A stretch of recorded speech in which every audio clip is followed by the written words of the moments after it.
राधे राधे, जय श्री कृष्णा।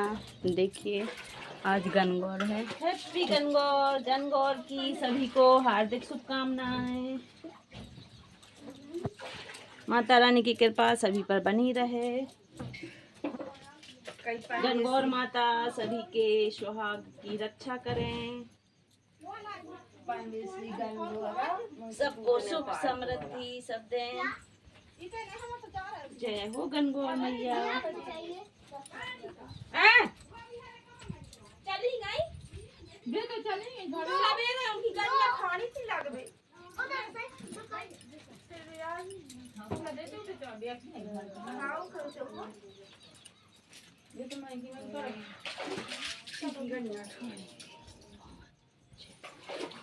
कितने 11 बना रहे हैं ना। देखिए अभी पूजा की तैयारी हो रही है।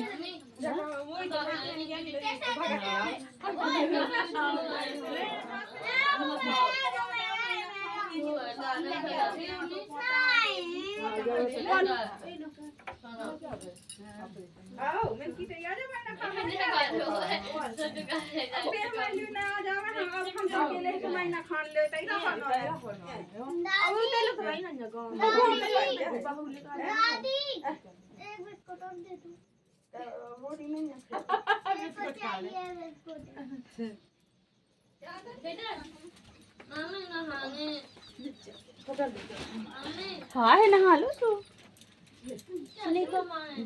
जा रही हूँ अब लोग को जाती दे दिया वही चलेंगे ये तो फैल रहा हूँ।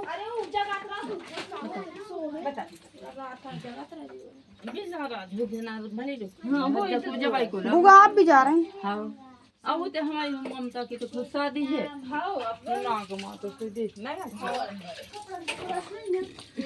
देखिए पूजा की सामग्री रखी हुई है।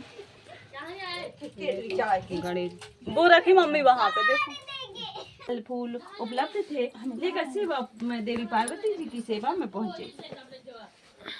देवी पार्वती और भगवान शंकर उन निर्धन महिलाओं की सेवा और भक्ति भाव से आनंदित हुए। देवी पार्वती ने उस समय अपने हाथों में जल लेकर उन निर्धन महिलाओं पर सुहाग रस छिड़क दिया। देवी पार्वती ने उन निर्धन महिलाओं से कहा था सभी का सुहाग अटल रहेगा। उन निर्धन महिलाओं के जाने के बाद उस गांव की धनी महिलाओं की टोली हाथों में विभिन्न प्रकार के पकवान सजाकर शिव पार्वती की सेवा में आई।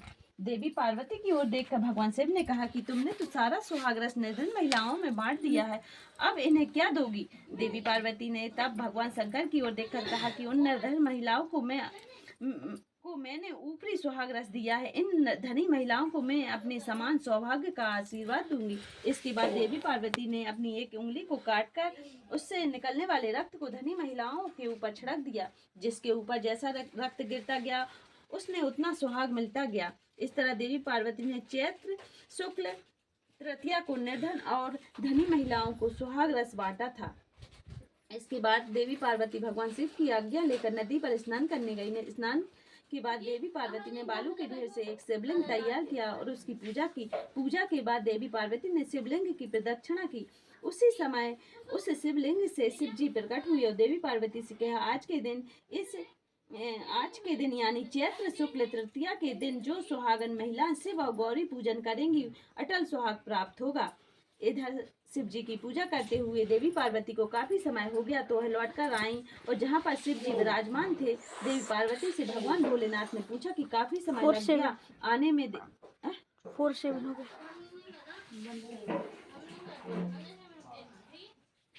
आने में देवी पार्वती ने इस तरह यह कह दिया कि उन्हें नदी के तट पर भाई और भावज मिल गए थे। उन्होंने दूध भात खिलाया। भगवान शिव जी समझ गए कि देवी पार्वती जब भगवान शिव नदी तट पर पहुंचे तो उन्हें एक महल दिखाई दिया। उसमें देवी पार्वती के भाई और भावज थे।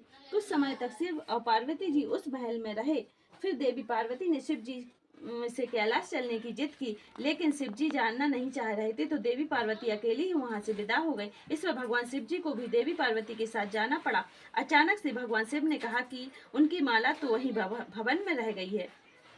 नारद जी को शिव जी ने माला लेने के लिए भेजा। नारद जी जब नदी तट पर पहुंचे तो वहां तो ना कोई भवन था, न देवी पार्वती के भाई भावज थे। उन्हें एक पेड़ पर भगवान शिव की माला लटकी हुई दिखाई दी। नारद जी माला लेकर शिव जी के पास आए और माला देकर प्रभु बोले, प्रभु यह कैसी माया है? जब मैं माला लेने गया तो वहां पर भवन नहीं था, वहां जंगल ही जंगल था। एक पेड़ पर माला लटकी मिली। इस पर शिव पार्वती मुस्कुराए बोले कि यह सब देवी पार्वती की माया थी।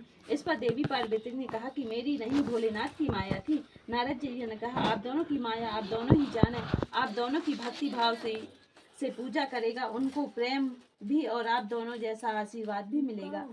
और देखो कथाएं ऐसी है, आदमियों को बतानी नहीं पड़ती है, इसलिए इस पूजा को छुपा कर करनी पड़ती है। इसलिए पार्वती जी ने नहीं बताया था कि हम पूजा करने गए थे, क्योंकि जब आदमी घर में रहते तब इस पूजा को नहीं करना पड़ता, उनको छुपा के करनी पड़ती है पूजा।